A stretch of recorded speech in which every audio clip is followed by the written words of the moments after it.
สวัสดีค่ะสวัสดีวันศุกร์ค่ะสำหรับวันศุกร์นี้นะคะขอนำเสนอต่างหูห่วงสุดเก๋คู่นี้กันเลยค่ะ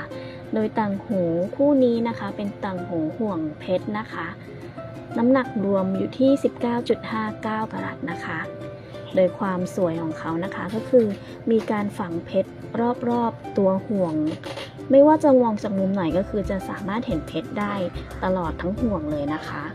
เขาจะเป็นต่างหูเพชรห่วงใหญ่นะคะใส่แล้วก็สวยโดดเด่นนะคะโดยใช้เพชรน้ำขาวแล้วก็เม็ดไม่เล็กเลยนะคะเป็นเนื้อเน้นๆเลยนะคะใส่มุมไหนก็คือเพชรจะเล่นไฟระยิบระยับสวยงามมากเลยค่ะชิ้นนี้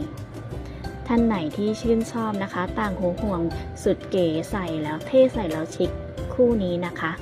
เชิญได้เลยที่ร้านเพชรคุณชูชัยชั้น G The Emporium นะคะสำหรับวันนี้สวัสดีค่ะ